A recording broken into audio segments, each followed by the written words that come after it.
welcome back, everyone. Welcome back. My apologies. I assumed it was going to be a Terran versus Protoss, but no, that is not the case. It's going to be a Protoss versus Protoss. Welcome to the PvP. Spawning in the bottom left-hand corner of a ley lines, we have the American Protoss player. It is Astrea.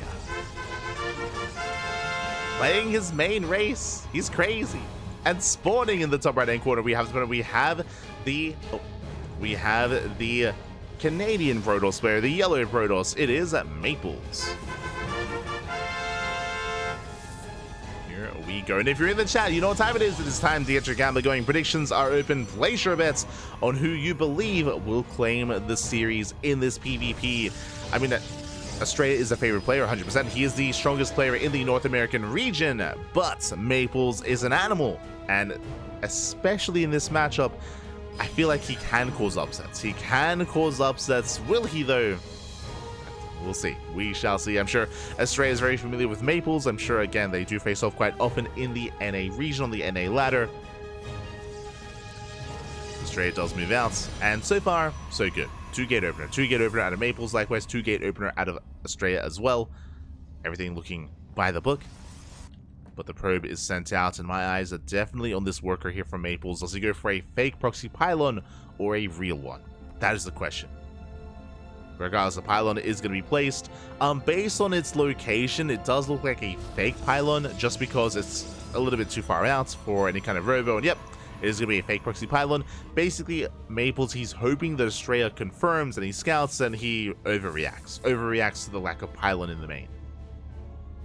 So Astrea knows that the pylon is missing. The probe is kept hidden here from Maplez, so he makes it look like it's a little bit more committed than it is. Astrea dipping back in. And does get eyes on the third pylon. Meanwhile, it is going to be a Sentry Stalker opener. Meanwhile, double Stalker out of Astrea. So far, he hasn't reacted too hard. He hasn't sent out a second worker. Oh, the confidence. As Astrea is setting up for an expand. Really, Astrea just calling his opponent's bluff. And going for a single sentry follow-up. His stalkers are being active, they're moving out, and yeah, Astrea, no fear. No fear whatsoever.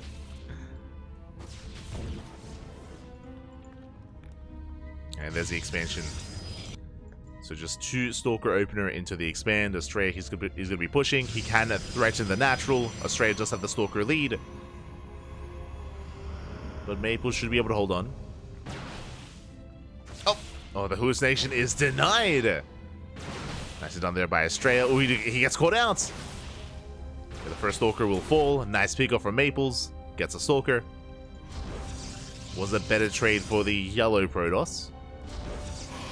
Meanwhile, Astrea back at home, going for his tech of choice. It is going to be a Twilight Council opener into Blink. So Blink-based play here from Astrea. Meanwhile, Maplez going for his own Robo instead, building up an Immortal-based arm. This nation barely does not scout the pylon. Astrea doesn't find it. Not yet. Does get across, does get eyes on the Maynard, does spot all the saturation. And he gets eyes on the Robo as well. Now again, with this Robo opener, it does mean that Astrea will have map control. He will have map control, he'll be the more aggressive player, I should say, as well. Maplez is going to be building up his Immortal count early on. The first Immortal's already on the way. So he will make up for his lack of Stalkers with a more robust army. And Maplez can just kind of turtle up, build up Immortals, get a third base, and eventually move out. Technically, this could also turn into a 2-base all-in from the side of Maplez, but with the Forge on the way, he's working on further upgrades. And Astrea will confirm. He gets eyes on the Forge, the Twilight Council. He's aware that we're headed towards a longer game state. This tells Astrea that he can expand and take a third. Speaking of, there it is. Pylon and a would-be third Nexus.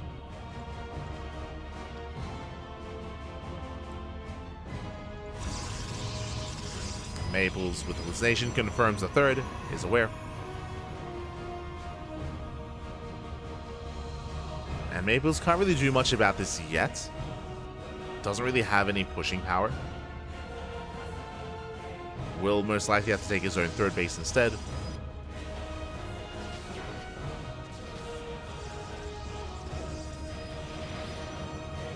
Again, Maplez confirms the low gateway count, so there's no major aggression. And I was going to say Maplez should be expanding, but he could just throw down extra gateways instead. We'll see. Where is the money going to be spent? Maplez does push. Has to be so careful.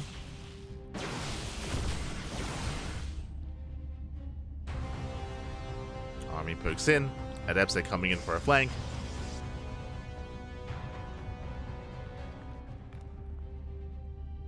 Extra gateways are being thrown down. 2 extra gates, getting up to 4. Up! Getting up to 5.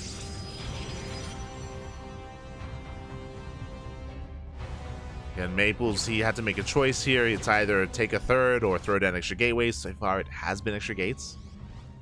This is looking more and more like a 2-base all-in from Maplez. And Astrea, he's looking for the third. He's looking for the expansion. Adepts say shaded to the natural. Probes are going down. 4 probe kills. Oh, that's a lot of gateways. Oh my god. Astrea, he blinks in. Oh my god. Gets the immortal. Massive pick off. 1 immortal goes down, and Astrea, he gets eyes on all the gates as well. He confirms it is a 2-base all-in. Gets behind the middle line. Probes are falling. Recalls back home. Oh, he does lose another stalker. And now all Astrea has to do is survive the all-in. He's throwing down shield batteries, cannons. He's getting ready. Here comes the push. It's all or nothing for Maplez. Astrea, he confirms the move outs.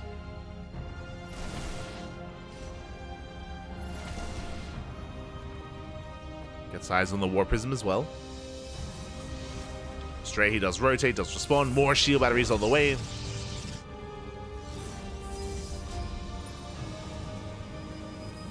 We'll see if Maplez can still pull this off.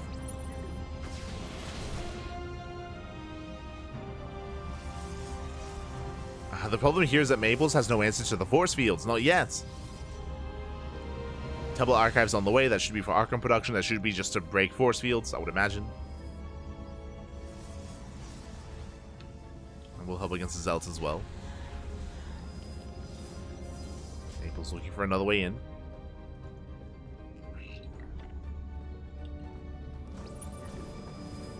Temple Archives is done. There we go.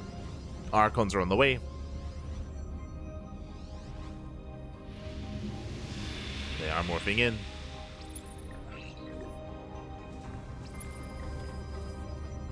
But the longer this goes on, the better it is for Astrea. Oh! That's the Observer.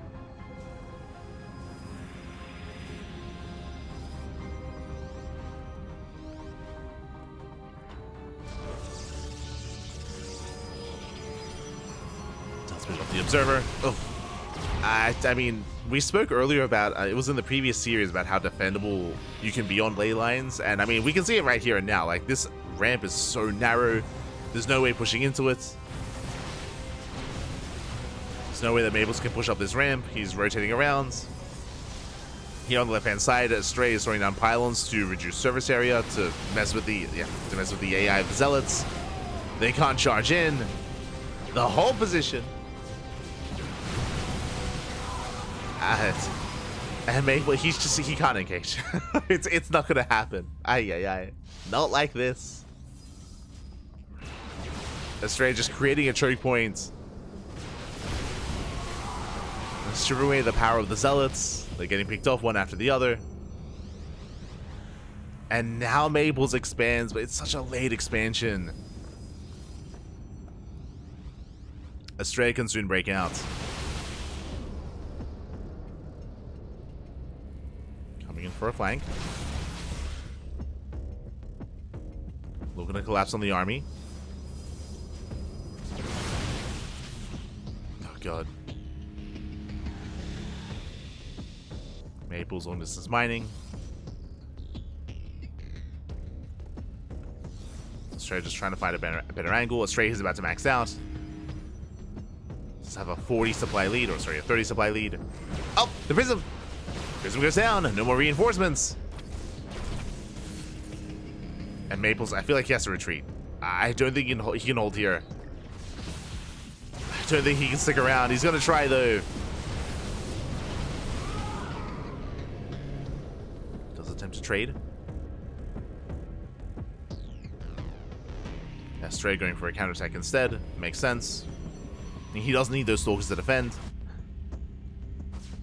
And he finds an Archon. Doesn't quite get it. Oh my god. Barely survives. Maples, he's dragged back home. And Astrea breaks out. I mean, that is a lot of Archons. Like, this army is still quite hefty on its own. So Astrea, he has to be quite delicate with how he approaches it. Has to pick away at the army.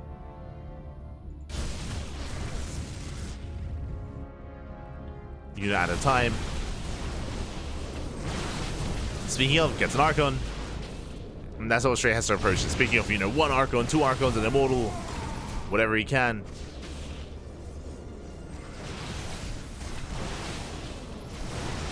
Astrea trying to force a fight on the choke point, on the ramp. Zealots are going down. And Astrea is getting on top of those Archons. They don't have much support. Decent force fields. Maple's trying to set up a surround. Does find the 4th.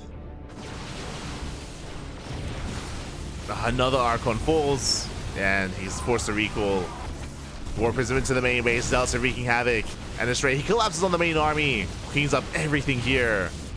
The Archons go down. Maples did deny the 4th. That was a cancel. And Astrea is pushing. Just moving out across the map.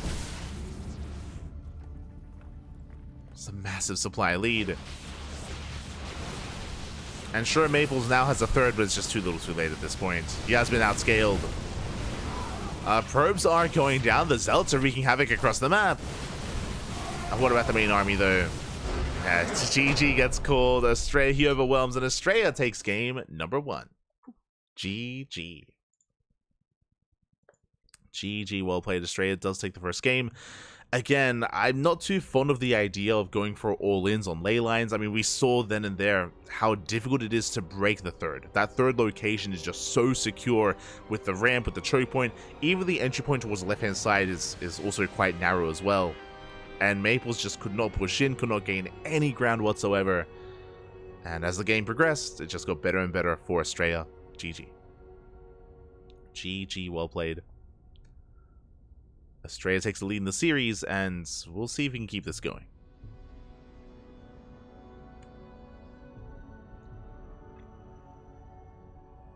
We'll see if Maples can force the ace match.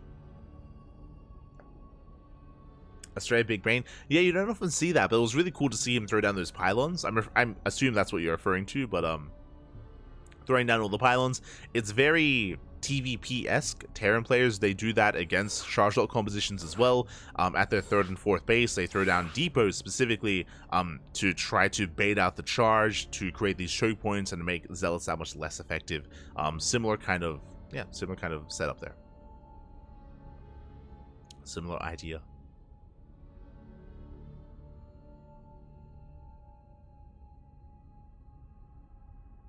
So with that, GG. And now we're getting into game 2. It's going to be on Whispers of Gold. Now, as opposed to the previous map, where on ley lines, I don't really see 2 base all-ins doing well, this is the opposite. Here, I do feel like all-ins have a lot of potential. We saw this map earlier in the series between Bomyoja and Matt. Did see this. This was the map where Matt did go for an attempted, like, kind of pseudo 3 base all-in. It was a little bit shaky when it came to the execution, and Bomyoja did survive it. We'll see what the plan is going forward here in this PvP. In game 2, spawning in the bottom right-hand corner of Whispers of Gold, we have the American Protoss player. We have the red Protoss. It is Astrea. And spawning in the top left-hand corner, we have the Canadian Protoss player. Yellow Protoss. It is Maples. Down in the series, we'll see if he can bounce back. We'll see if he can force the ace match. Now, the reason why I mentioned how this map is a little more conducive towards an all-in, one, the rush distance by ground is a little bit shorter, not just that, especially once these rocks get knocked down as well, it doesn't take, sorry, these rocks here, doesn't take long at all for the all-in to really get going, really get underway. This third base is a lot more exposed, as opposed to the previous map. You can see the ramp. The ramp is very wide, it's open, same here towards the south, once these rocks get knocked down, also a very open area. And here towards the north as well. So the third, or at least this this triangular third base is a little more exposed. Same can be said here as well for the linear third, just because you can attack from either angle, either straight into the natural or towards the third base. So it does, at least the terrain is less defendable here than ley lines. In saying that, despite the fact that I want to say that, you know, an all-in can work a little bit better on this map, I'm not too fond of the idea of Maplez going for a 2-base all-in 2 games in a row. That I'm not fond of. I feel like Astrea's already on notice. I feel like Astrea is already keeping an eye out for that sort of thing. So we'll see. As once again, Maplez throwing down a fake proxy pylon. Meanwhile, Astrea's is real. Or it could be real. Astrea throws down a pylon as well. Based on this location, this looks prime for a proxy Stargate. The probe is kept hidden, but a Stargate would be quite viable here for Astrea. Maplez is just fake. Does move out. Astrea sticks around. Yep, there it is. Stargate. Stargate gets placed. Again, Astrea, he is very close by air to the main base of Maplez. Astrea does confirm that the pylon is missing. Maplez should do the same. Does dip in. Maplez, he gets eyes on the missing pylon. He's like, hold up, something's wrong. Something's wrong, something is amiss. Is Astrea committing, or is it a fake out like what I'm doing? Also, Astrea is going to be able to kill 2 birds with 1 stone. He isn't just proxying here with the Oracle, but he'll also find the pylon as well. At least he should. We'll see. Meanwhile, Maple's going 1-base Twilight Council. Okay, Twilight Council before expansion. Maybe he's looking. He's looking for the proxy. Stalker towards the right, Stalker towards the left. Based on the rally. Oh, he will not scout! No! Oh, or will he? He will. Yeah, he barely does check. Does come across the proxy Stargate. He's aware of the Oracle. Now he should be getting ready back at home. Now, this is a late scout, so the Oracle will pop. Actually, the Oracle going for the Stalker itself. And the Stalker is going to be targeted down. Okay, nice movement by Astrea. Gets the Stalker. Meanwhile, Maple's getting ready in the main. He's got 4 Stalkers. He has a shield battery. And Astrea will expand. Astrea scouts across the map. Ooh, delays the expansion by throwing down the Robo. Interesting. Throws down a Robo, throws down a shield battery. Astrea, because he saw no expansion, he thinks it's going to be a 1-base all-in. He's getting ready. Getting ready for the all-in. Shield battery, another pylon. Robo for immortal production. Astrea scouting is looking. Little does Astrea know that it was just a delayed expansion. Even getting a sentry. That's a big response here.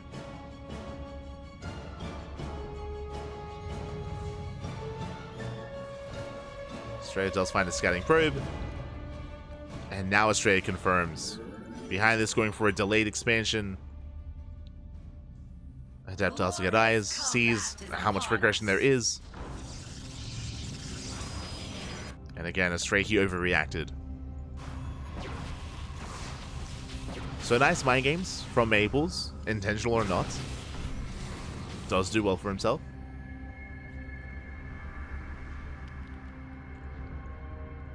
Because of this, Maplez will have the better economy for a little bit longer.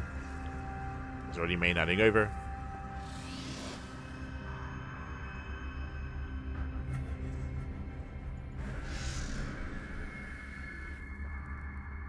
Quest being active with their Stalkers.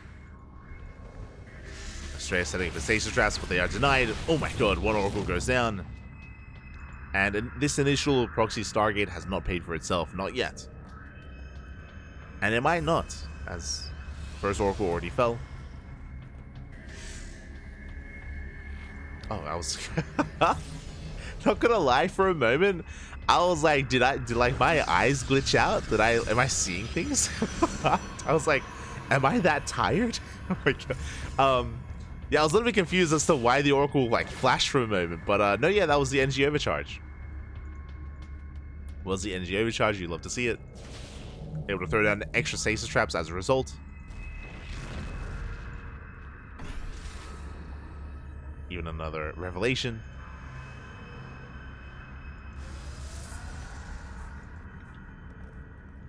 And Astrea just making use of that overcharge.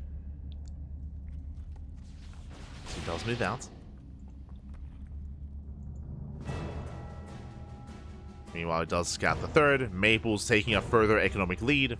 Had the faster natural into the faster third base. Maple's not looking too bad. Remember, Blink is already done as well. Maple's has map control.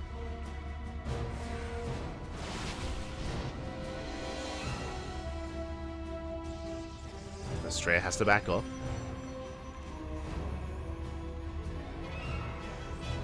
Will retreat. For those that are curious what the NG overcharge, he does it again. we just barely caught it.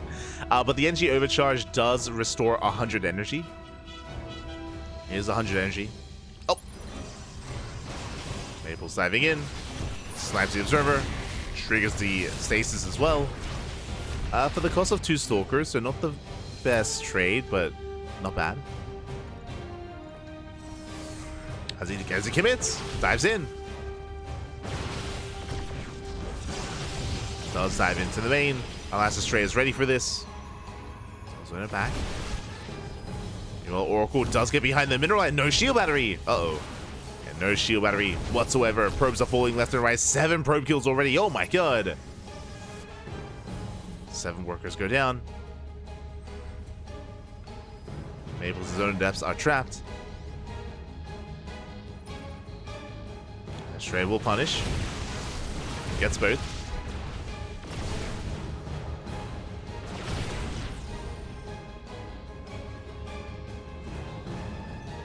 Forces back the army, but Astrea the entire time has been stuck on 2 bases. Is building up a hefty force, don't get me wrong, with more immortals, more charge lots into Archons. And this is almost a role reversal to game 1. Where Astrea's been stuck on 2 bases, but he will finally expand and take a third. Meanwhile, because of the Oracle, I mean, the economic lead that Maplez has isn't really there. Or it's not as large as it should be. I'm also a little bit surprised, but Maplez has not taken extra gases. No gases at the natural, no gases at the third. Maplez is going for a very zealot-heavy follow-up. Looks to be the case.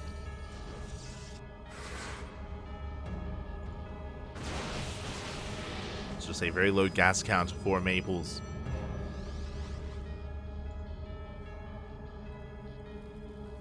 And as long as Astrea has a decent Archon count, he's going to be okay.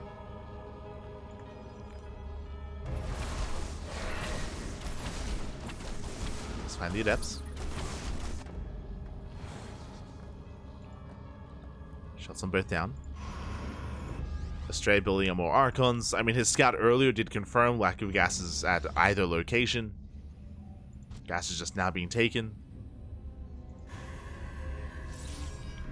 And again, because of the higher gas count from Astrea, that's why he has so many Immortals, and now Archons as well.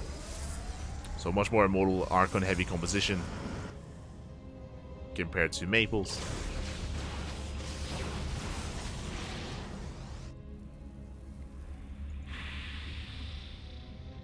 Saturating his own third. Keeping up on the economy.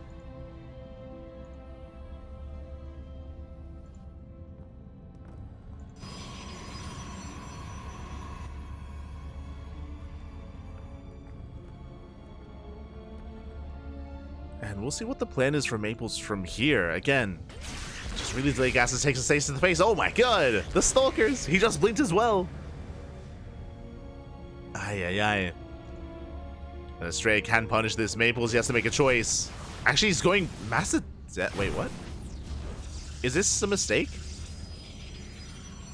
He's got Mass Adept. But he went charge. He didn't get glaives. I don't think this is intentional. Oh no. Oh no. Zealots, they bust into the main base. Like, Mass Adept is a thing, like Adept Immortal in PvP, but you need glaives for this. And it was never researched. Zealots, they bust into the main. Zealots are trading better than they should against the vanilla Adepts. Like, I just, especially because Maplez, he invested into charge. That's why I just assumed it was going to be mass zealots. Meanwhile, the zealots, they overwhelm, they break into the main. 19 probes go down. This one zealot run by this one zealot warping may just end the game. Oh no. He's not stopping. G, no, GG, the zealot warping. And we don't even get the final fight. Astrea, he will take the series 2-0, will advance on to the semi-finals. GG. Oh no. My heart. GG, well played. I don't think it was intentional for Maplez to not have glaives there, and I do think that Maplez just assumed that he had enough to defend the main, because glaive adepts, they actually trade quite well against zealots, as you can imagine. Like, glaive adepts, they do trade well, so I'm sure he just assumed that he had enough, but they're vanilla adepts, not glaive adepts, and they got overwhelmed, and GG. GG, Papi. Aye. GG, well played. We don't get a final fight. Astrea does advance on, and with that, Astrea makes it to the semifinals to face off against Solar. Let's go. This is what we have been waiting for. The match of the night, a PvZ between Solar and Astrea to make it to the grand finals. Let's go.